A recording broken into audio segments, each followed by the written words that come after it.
Shalom, selamat pagi. Salam sehat bagi kita semua. Video ini membahas tentang Bupena 5B, tema 5, subtema 2, pembelajaran 1 sampai dengan 3. Namun sebelumnya, bagi yang belum subscribe, tekan tombol subscribe dan lonceng notifikasinya agar tidak ketinggalan video-video selanjutnya. Mengembangkan ide pokok menjadi kalimat utama. Yang pertama adalah membaca teks non-fiksi dengan seksama. Yang kedua, menentukan ide pokok dari teks non-fiksi. Yang ketiga, membuat kalimat baru yang berisi ide pokok tersebut dengan menggunakan bahasa sendiri. Yang keempat, menggunakan diksi dan ejaan yang tepat saat mengembangkan ide pokok menjadi kalimat-kalimat utama. Bacalah teks non-fiksi yang berjudul Menanam Padi di Sawah Air Payau pada Bupena halaman 102. Kemudian tuliskan ide pokok dari setiap paragraf pada teks non-fiksi tersebut. Ide pokok pada paragraf yang pertama adalah padi merupakan salah satu jenis tanaman hijau yang terdapat di ekosistem sawah. Paragraf yang kedua, ide pokoknya, padi tidak hanya ditanam di sawah. Ide pokok paragraf yang ketiga, perbedaan menanam padi di air payau dan menanam padi di sawah. Paragraf yang keempat, berbagai jenis padi pun pernah dicoba ditanam oleh petani di sawah air payau. Ide pokok paragraf yang kelima, petani terus mencoba menanam berbagai jenis padi di air payau hingga menemukan jenis padi yang sesuai. Setiap makhluk hidup membutuhkan makanan untuk bertahan hidup. Melalui makanan, makhluk hidup memperoleh energi yang digunakan untuk tumbuh, bergerak, dan melakukan aktivitas. Rantai makanan adalah rangkaian peristiwa makan dan dimakan antar makhluk hidup untuk kelangsungan hidupnya. Setiap makhluk hidup dalam rantai makanan memiliki peran masing-masing. Secara umum terdapat 3 peran makhluk hidup di dalam rantai makanan. Yang pertama adalah produsen. Produsen adalah makhluk hidup yang dapat membuat makanannya sendiri melalui proses fotosintesis. Contohnya adalah tumbuhan dan ganggang. Yang kedua, konsumen. Konsumen adalah makhluk hidup yang tidak dapat membuat makanannya sendiri sehingga mendapatkan energi dari makhluk hidup lain. Contoh konsumen adalah hewan. Dalam rantai makanan, konsumen itu dikelompokkan menjadi 3. Yang pertama adalah konsumen tingkat 1, merupakan kelompok hewan yang memakan tumbuhan. Nah, tumbuhan ini termasuk produsen. Nah, konsumen tingkat 1 ini adalah kelompok hewan herbivora. Contohnya kambing, rusa, kuda, dan lain-lain. Yang kedua adalah konsumen tingkat 2, merupakan kelompok hewan yang memakan hewan lain atau konsumen 1. Nah, konsumen tingkat 2 ini merupakan kelompok hewan karnivor atau omnivor. Contohnya katak, ular, tikus, ayam, dan lain sebagainya. Yang ketiga, konsumen puncak. Merupakan kelompok hewan karnivora yang tidak ada pemangsanya. Contoh konsumen puncak adalah singa, elang, harimau. Yang ketiga, peran makhluk hidup dalam rantai makanan adalah pengurai. Merupakan makhluk hidup yang menguraikan makhluk hidup yang telah mati. Contohnya cacing, jamur, dan bakteri. Perhatikan gambar rantai makanan berikut. Tanaman padi dimakan oleh ulat, ulat dimakan oleh ayam, kemudian ayam dimakan oleh elang. Saat mati, tubuh elang akan diurai oleh makhluk hidup pengurai seperti bakteri tanah, cacing tanah, dan jamur untuk dijadikan nutrisi bagi tumbuhan. Bu Pena 5B halaman 104. Perhatikan nama-nama makhluk hidup berikut. Nah, di situ ada nama-nama makhluk hidup. Kemudian kita akan membuat 2 rantai makanan, yaitu rantai makanan untuk ekosistem padang rumput dan rantai makanan ekosistem laut. Rantai makanan ekosistem padang rumput adalah rumput dimakan belalang, belalang dimakan katak, katak dimakan ular, ular dimakan burung elang, kemudian burung elang mati akan diuraikan oleh pengurai yaitu jamur. Yang kedua, rantai makanan ekosistem laut. Fitoplankton dimakan oleh ikan kecil dimakan oleh ikan sedang dimakan singa laut dimakan ikan hiu, kemudian ikan hiu mati akan diuraikan oleh bakteri laut. Soal kedua, apa peran pengurai bagi produsen dalam rantai makanan? Jawabannya adalah menghasilkan zat-zat kimia dan nutrisi yang dibutuhkan produsen.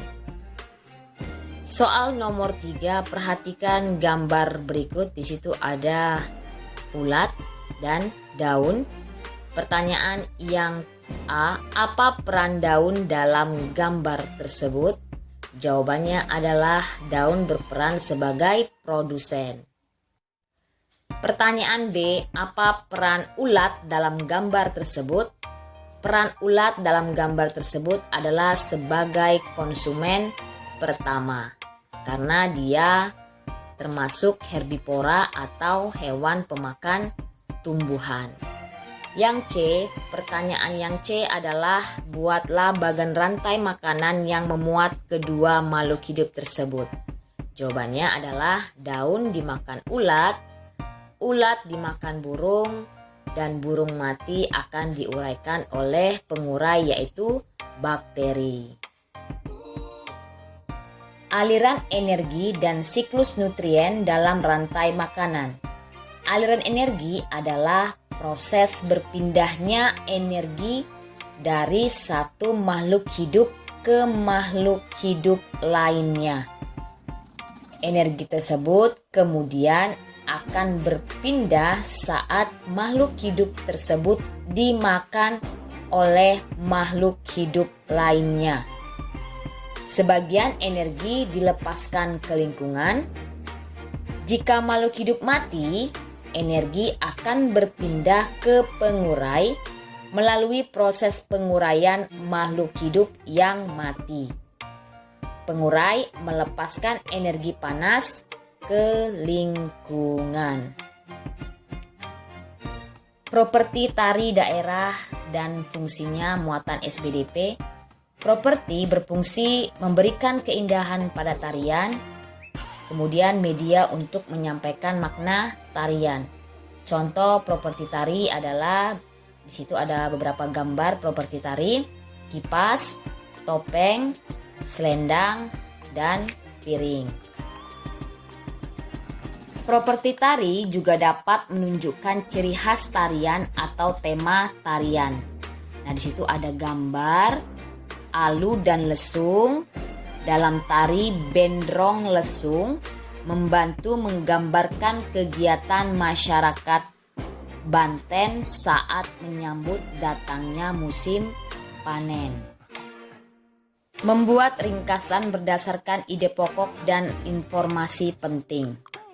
Berikut hal-hal yang perlu diperhatikan saat membuat ringkasan teks non-fiksi. Yang pertama, membaca teks non-fiksi dengan seksama. Yang kedua, menentukan ide pokok dari teks non-fiksi. Yang ketiga, menyusun ide pokok tersebut ke dalam beberapa kalimat. Dan yang keempat, memperhatikan pemilihan kata dan ejaan. Bacalah teks non-fiksi pada buku Bu Pena halaman 110 yang berjudul Sungai Salah Satu Kenampakan Alam Alami. Tuliskan ide pokok serta informasi yang terkandung di dalamnya Ide pokok pada paragraf yang pertama adalah bumi kita memiliki berbagai macam kenampakan alam. Sedangkan informasi penting yang terdapat pada paragraf yang pertama, berdasarkan wilayahnya, kenampakan alam terbagi atas kenampakan alam daratan dan perairan. Ide pokok paragraf yang kedua, salah satu contoh kenampakan alam perairan adalah sungai. Informasi penting paragraf yang kedua adalah hampir di setiap pulau di Indonesia terdapat sungai. Ide pokok paragraf yang ketiga, kita dapat menemukan berbagai macam sungai di Indonesia, mulai dari sungai yang panjang hingga yang pendek. Informasi penting paragraf yang ketiga adalah Sungai Musi merupakan sungai terpanjang di Pulau Sumatera. Sungai Bengawan Solo merupakan sungai terpanjang di Pulau Jawa. Kegiatan ekonomi berdasarkan kenampakan alam di sekitar muatan IPS. Kegiatan ekonomi akan menyesuaikan kondisi alam di sekitarnya, terutama kegiatan ekonomi yang menggunakan bahan baku alam. Kegiatan ekonomi dapat dilakukan di sekitar sumber bahan baku untuk memudahkan pemenuhan bahan baku. Nah, berikut ini ada gambar pabrik teh terletak berdekatan dengan kebun teh. Kenampakan alam memengaruhi kegiatan ekonomi masyarakat sekitar. Contohnya, di daerah Kalimantan yaitu Banjarmasin, masyarakat memanfaatkan sungai-sungai sebagai pusat ekonomi, yaitu disebut pasar terapung. Selain pusat perdagangan, di pasar terapung juga dikembangkan menjadi pusat pariwisata. Proklamasi Kemerdekaan Indonesia muatan PPKN. Rasa nasionalisme bangsa Indonesia mulai muncul sejak berdirinya organisasi Budi Utomo tahun 1908. Isi Proklamasi Kemerdekaan Indonesia merupakan hasil diskusi Insinyur Soekarno, Dr. Andes Muhammad Hatta, dan Ahmad Subarjo. Naskah proklamasi diketik oleh Sayuti Melik. Penyusunan naskah proklamasi dilakukan di Rumah Laksamana Maeda, seorang perwira tinggi Angkatan Laut Jepang. Naskah proklamasi ditandatangani oleh Insinyur Soekarno dan Dr. Andes Muhammad Hatta atas nama bangsa Indonesia. Pengibaran bendera merah putih saat proklamasi kemerdekaan dilakukan oleh Latif Hendraningrat dan Suhut Sastrokusumo.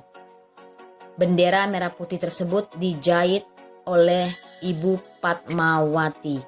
Saat pengibaran bendera, seluruh masyarakat yang hadir menyanyikan lagu Indonesia Raya ciptaan W.R. Supratman. Berikut ini ada gambar Insinyur Soekarno membacakan teks proklamasi.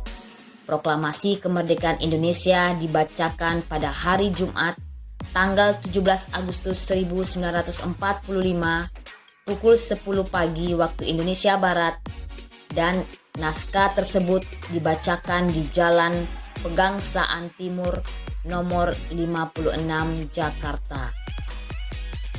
Berikut ini ada teks proklamasi yang isinya adalah kami bangsa Indonesia dengan ini menyatakan kemerdekaan Indonesia. Hal-hal yang mengenai pemindahan kekuasaan dan lain-lain diselenggarakan dengan secara seksama dan dalam tempo yang sesingkat-singkatnya. Jakarta, hari 17 bulan 8 tahun 45 atas nama Bangsa Indonesia, Soekarno-Hatta. Bupena 5B halaman 113 muatan PPKN. Soal pertama, tuliskan tokoh-tokoh yang berperan dalam peristiwa proklamasi kemerdekaan. Jawabannya adalah Insinyur Soekarno berperan membacakan teks proklamasi didampingi oleh Dr. Andes Muhammad Hatta. Yang kedua, Sayuti Melik berperan mengetik naskah proklamasi.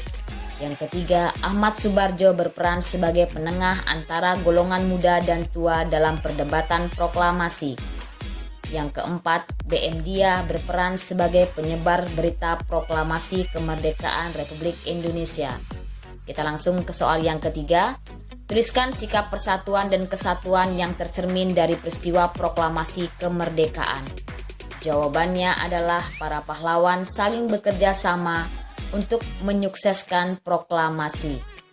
Soal nomor 4, apa manfaat nilai persatuan dan kesatuan pada persiapan proklamasi kemerdekaan?